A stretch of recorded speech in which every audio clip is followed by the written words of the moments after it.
make a change now, when is it going to be made? I had learned how some student organizations at WVU are speaking out against stand your ground laws. Also find out how schools in West Virginia are dealing with budget cuts for special needs students. And straight ahead, a challenge to the state's gay marriage ban. I'm looking at these states who are opposing it, and it's like, this is costing the taxpayers in those states millions of dollars. Our Social Justice Special Edition starts now.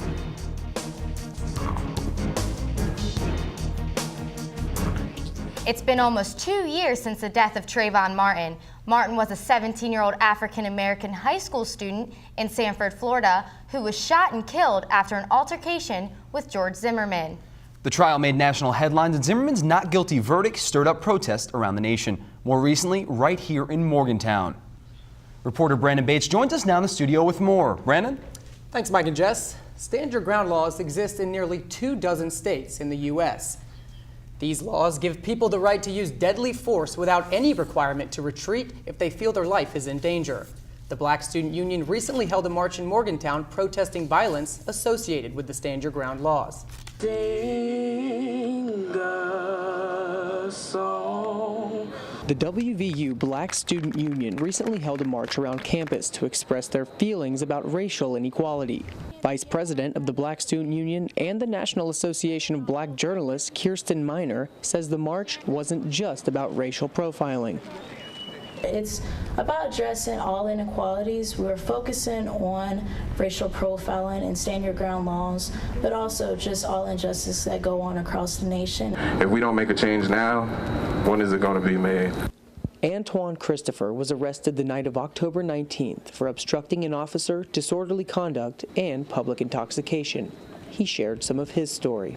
I was beaten with the billy clubs, and I was tased when my hands were behind my back. 81 people marched down High Street being escorted by WVU police, and it was a peaceful protest. More than anything, we want to raise awareness, and we want to include all people of all backgrounds. It's not just limited to the African American community. Although the march was supposed to be silent, many people honked their horns in support of what the group stood for, right here at the student crosswalk on University Avenue. WVU is made up of roughly 3% of African American students, and Christopher thinks he can help racial equality by sharing his story. So, like, my presence here was vital because I have a story and it can be a catalyst for change. All students are encouraged to join the Black Student Union by visiting their office on campus. A study by Texas A&M finds that states with stand your ground laws have 500 to 700 more homicides each year. 3 same-sex couples are suing West Virginia in an attempt to overturn a ban on same-sex marriage. Government reporter Zachary King found out how people in Morgantown are reacting to the case. I've always been adamant that gay and lesbian Americans should be treated fairly and equally. It's illegal for a gay couple to get married in West Virginia, but it's even harder for a gay person to come out to their family and friends. I had a very homophobic principal, and when it got to her, she wasn't really sure how to take it, and she asked if my parents knew, and I said no, and she kind of gave me the ultimatum to either tell them or she would tell them. West Virginia's Defense of Marriage Act says that marriage is between a man and a woman. A lawsuit against 2 county clerks in the state claims the act discriminates against same-sex couples and their children. And one opponent of the ban says it's also an expensive position for the state to take. I'm looking at these states who are opposing it, and it's like, this is costing the taxpayers in those states millions of dollars. Gay couples can get married in 16 states and Washington, D.C., but not here in West Virginia. According to public policy polling, 70% of West Virginians disapprove of gay marriage. Conaway says she and her partner would also like to be foster parents, but they would have to move out of the state in order to do that. West Virginia will not allow 2 unrelated adults to foster. One of the defendants in the case has asked the judge for more time to file a response to the lawsuit. Zachary King, WVU News, Morgantown. If you're a veteran and you're looking for work, Morgantown may just be your destination. According to a recent study by USAA and Hiring Our Heroes, Morgantown was ranked one of the top 5 best small cities for employing veterans. The study looked at military skill-related jobs, number of government jobs, recent job growth, and the presence of universities in cities. Morgantown received high marks for employing veterans, and WVU was named one of the top institutions for veteran students in 2013. A racial slur or term of honor. The Washington Redskins mascot name is causing controversy in the nation. Reporter Devin Dye has more on how local American Indians are reacting. The American Indians are a proud race of people who have made the United States their home long before the Europeans arrived. They have been struggling with equal rights ever since. The Washington Redskins of the National Football League have been under a lot of pressure by Indian Nation leaders to change the franchise's signature nickname and logo. Mark Tayak says the term Redskin comes from the time when early settlers would scalp Indians for a bounty. When the face would run red from blood, that's where the term Redskin came about. It was not the color of a person's skin. It was not face paint that was put on someone's face. So when we understand the term Redskin and how it came about, we have to ask ourselves, does that honor a race of people? The United States is home to over 500 high schools with nicknames related to the American Indians. West Virginia has at least 7, like Morgantown High School, home of the Mohegans. The other 6 are the Bridgeport Indians, Berkeley Springs Indians, Sissonville Indians, Parkersburg Big Reds, Pocahontas Warriors, and the Hurricane Redskins. We would not, as a society, I'm not saying government, but as a society, we would not tolerate other names that we believe to be racial slurs to be used. You can visit changethemascot.org to learn more about the fight with the Washington Redskins. Devin Dye, WVU News, Morgantown. Funding for children with disabilities is decreasing across the country. This means some services are being reduced and teacher positions are disappearing. That's right, and many schools around the nation are feeling pressure due to sequestration cuts made by Congress last March. Education reporter Mackenzie Bristol joins us now in the studio with more. West Virginia is expected to lose more than $3.5 million from its share of the Individuals with Disabilities Education Act. This means that many schools around the state are looking for ways to save money on special education. I recently found out how one school is dealing with the lost funding. And then the third number after that, 18.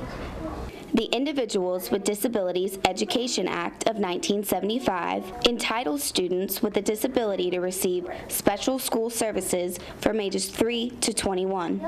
Special ed is, its own entity, but yet, the kids, they still need to be treated the same. A lot of times they'll have other outlying issues, that you kind of have to take a step back. For years, special education students have been able to leave their original classrooms and learn with a qualified teacher one-on-one. But this has changed recently in many schools nationwide. We're faced with budget cuts, and we are, faced with caps on personnel. It requires us at the school level to be very creative. The 5% decrease in federal funding for special education has decreased the amount of qualified teachers in the state of West Virginia.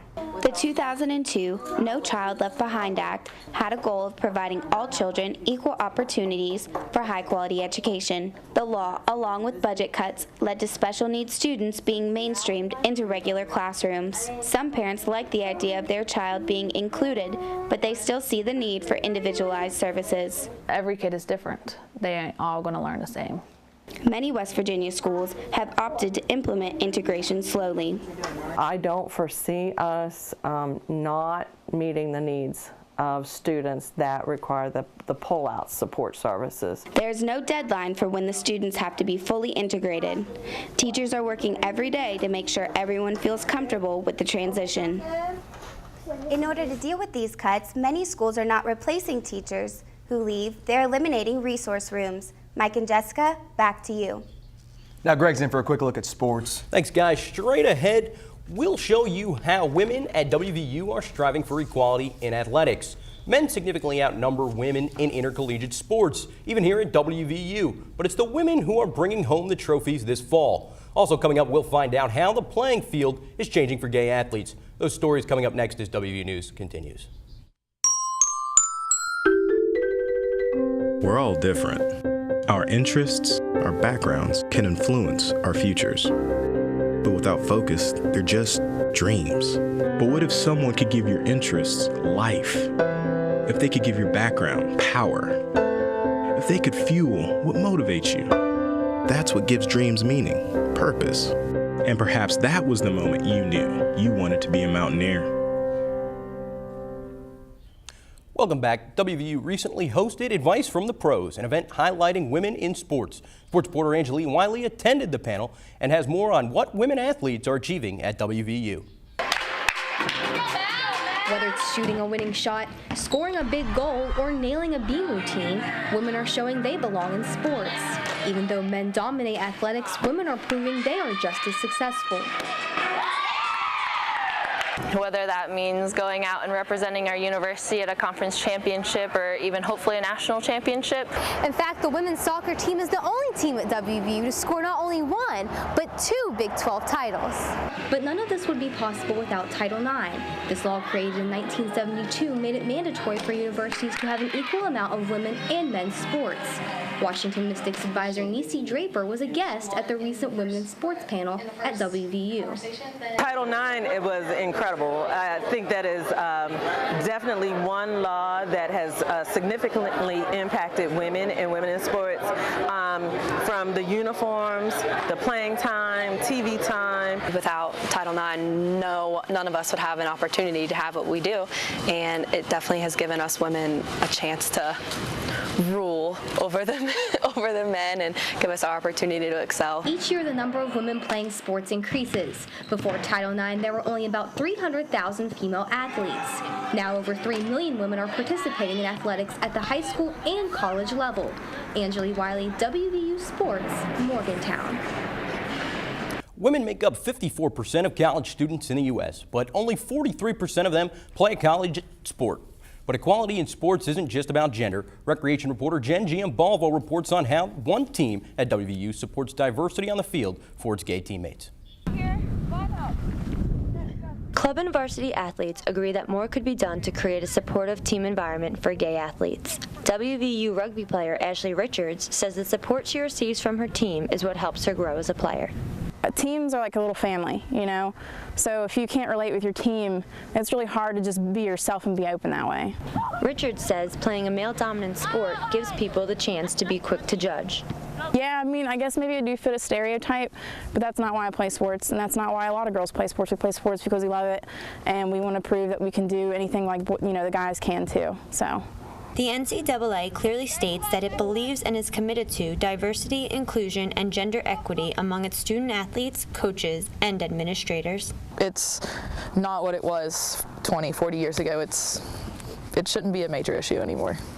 This does not mean it has changed in the lives of modern-day LGBT athletes. According to a National College Athlete report, 1 in 4 student athletes said they were pressured to be silent about their sexual identity among teammates.